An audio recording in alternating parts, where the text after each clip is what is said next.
So once you get news that these fires are coming and that you might lose your home, what is going on in your head and what are the actions that you're taking? Yeah. So do you want the story of how it unfolded? Yes. Because it's pretty wild. And actually, Spirit was guiding me the whole way. And it was really beautiful. So I felt very protected. Okay, so I'll start with the dream that I had the night before. So let's back up a second, because I think this is really important if people understand the synchronicity and the timing and how everything fell into place. Ever since I moved into that place, my dog, who does have a lot of trauma, he was abused, so I'm, bringing him back to life. Ever since we moved into this place, he was never good. He was sick all the time. I was up at night. I was in the emergency room at 3 a.m. constantly. He was sick both ends. Like it was a lot. It's like my baby, So I just noticed that like ever since we moved in. But this place was beautiful, so I didn't really know what was going on. Okay, but he's very in tune, like animals are. And a night before the fire, he was up all night. So I was up all night with him. And he wasn't sick, though, but he was staring at me. I have videos of it. He looked like he was possessed. And I'm like, something's not right. Like, I don't know what to do. And like, I wanted him almost to get sick so he would feel better. And he didn't. But he was just not normal. Like, it literally looked like he was possessed. So I have those videos. It's crazy. And so that night, I didn't sleep at all because I was up all night with him. And the next morning, I had to go to an appointment. I was gone. And then that night I came home and I was exhausted because I didn't sleep the night before. So I went to sleep early. I actually slept about 10 hours that night. And I woke up in the morning and my dream was so intense. And I have dreams that tell me things. This is how my awakening started at 30 years old. Like I started seeing things. And so I woke up and I'm like, okay, something happened. And my dream was so real. And I actually saw Florida in my dream. And it was me going from place to place to place, like really frantic. But I couldn't see more, and I'm like, something's going on? Because I knew the way I felt with the dream that something very real was happening, but I didn't know what it was, okay? So I wake up in the morning, I'm in like my robe. I just had my friend who's an interior designer come to my place, and I hired her. We were gonna get new pieces, and we moved things around. So my place, it's my dream place, by the way. I spent a year manifesting it, trying to get there. It was in the best area. I loved it so much. So I'm in my robe and I literally sat down and I'm like, I am so happy. Like I literally said that morning. I'm so happy. My nervous system is happy. I created this. I think like the environment's so important to me. I love interior design as well. I used to do that. And so I was just so happy. Then I went to walk my dog and I noticed it was really windy, like abnormally windy. And I got like chills when I thought about it. Okay. But like didn't really know anything of that. And then I'm back in the house and I just tell my team, like, listen, I'm not going to work before 10. I'm going to do my morning routine. I want to, do what I need to do. Like, these are my boundaries. I feel really good. Like, I'm just like getting everything on schedule. Okay. And then all of a sudden, Spirit impresses in me this thought and I saw this vision. And the vision was me in my closet going through one by one. And it was the energy of, you're going to have to simplify. Now, that doesn't sound bad, but the way they impressed the energy, it was like, oh my God, like this is not good. Like it was like the fear of God, the fear of death in my body, okay? So when Spirit impresses something in our body, sometimes we know it's like a good thing, we know it's bad, right? This was like, something is not good, okay? But I didn't know what. And I saw that image, specifically me going through it and simplifying, and I thought, well, that's weird because I'm actually really organized. I have nothing in my place that I don't like. Everything was curated. Like I love interior design, so I didn't have a bunch of crap, right? And my closet, I just had a stylist, and everything was designed for me, altered for me because I'm super petite. So like everything fit me. So I didn't have a bunch of stuff that was like old. So I'm like, well, that's interesting. So then about probably an hour after that, I don't know the time, all of a sudden I started hearing fire engines. But like it's LA, you hear stuff all the time. I ignored it. Then they kept coming, and they kept coming. And then I went outside of my balcony, and I looked down, and so I lived in the best area. Air One was right downstairs, like right across the way, and so I saw these people with their phones out looking up, and so I turn, and all of a sudden I see the entire mountain on fire. I see houses with flames, like actual houses burning on the mountain, because the mountains are here, and I was right in like the center of Pacific Palisades. And so I'm like, oh my God, because it was huge, and I have videos of that, pictures of that. And I didn't know what to do, and I got really scared. So I went back in, and I just sat on my couch, and I'm like, oh shit, like there's a real fire. Like it's not in my place yet, but it's on the mountain, right? And so then I hear more siren, fire trucks. I go back outside, and that's when I hear Spirit say, go.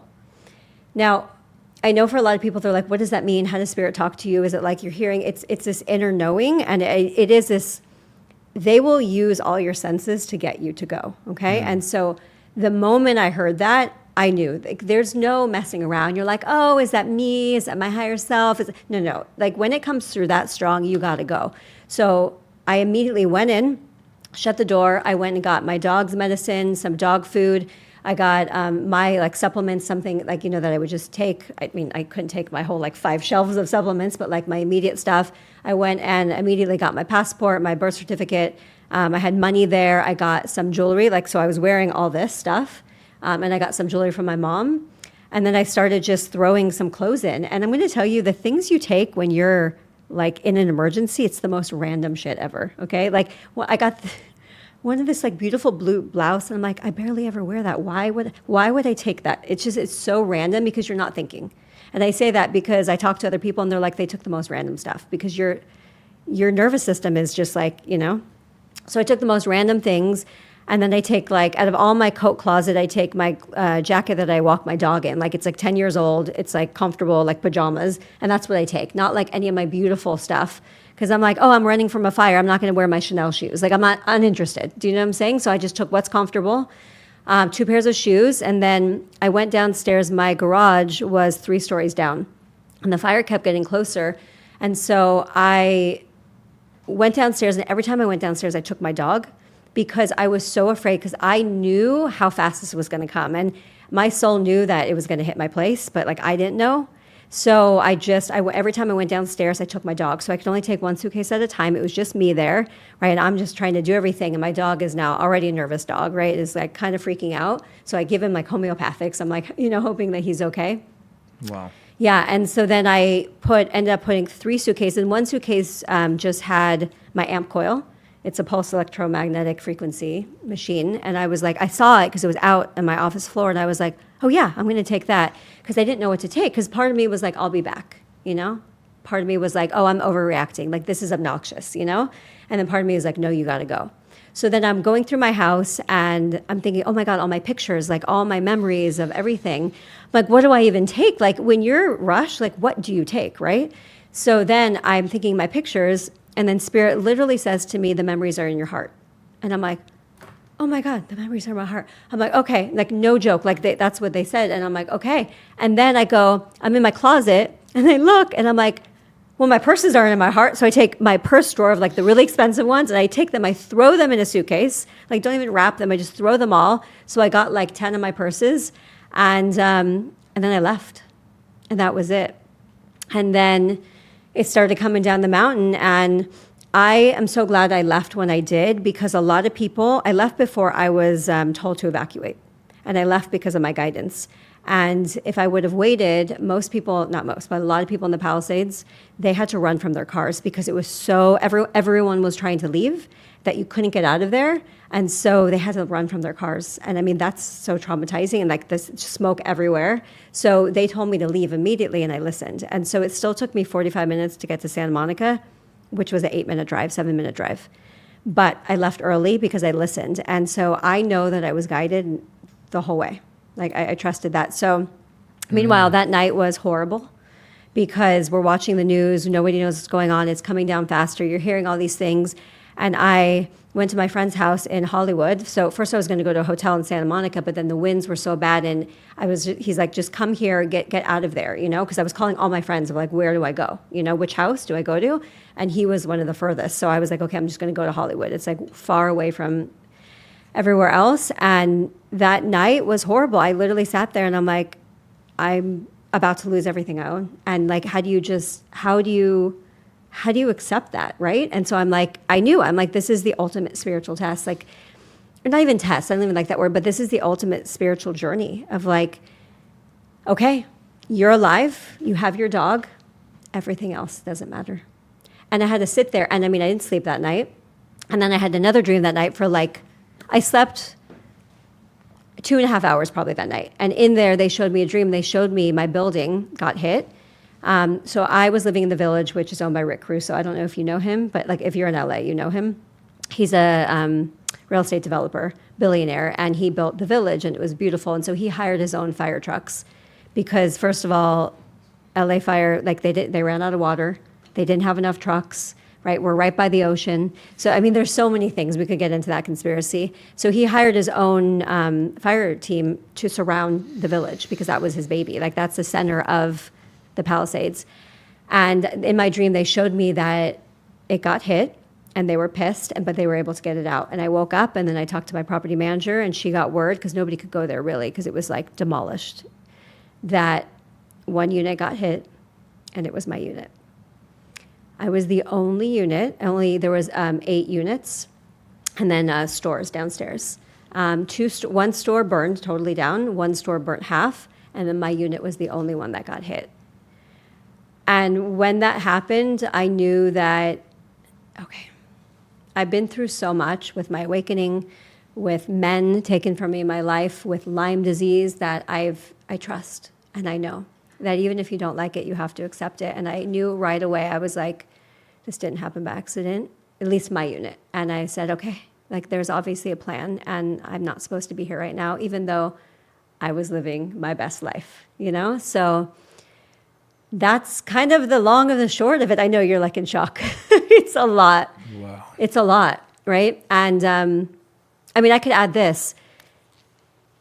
I had a lot of friends in the Palisades. I have a lot of friends, and I would talk to them, and everyone was crying, and you know, a lot of people, their house was gone. They found out, like someone's husband rode in on like this bike in the morning, which you shouldn't have went. I mean, it's still on fire, but he saw, and so he would like report back to a lot of people, and so he was sharing, and so a lot of people lost everything in a second, and that's horrific. There's no, this is worse or this is bad. It's just different. So what happened with me is, okay, the fire was on my balcony. They were able to get it out. Okay, we're good. Well, it went in a little bit, but they were able to get out. Oh, okay, so like maybe just like my kitchen burned. Okay. No, and then when I went 3 weeks later, because you couldn't get in for 3 weeks, I had to go in a gas mask, hazmat suit, my goggles. My eyes were burning that whole night, even with goggles on. And if there's a fire that enters your house, you're done. You can't save anything, because my closet didn't burn. The half of the back of my house didn't burn. And everything with the sprinklers was covered in black mold. So every fabric was gone.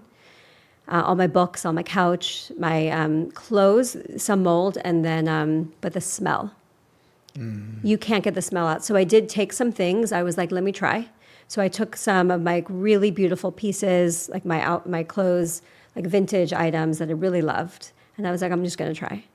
So I spent, I think it was $3,000 or $5,000, I can't remember right now, dollars to clean it, to get it cleaned, like fire cleaned and then ozonated.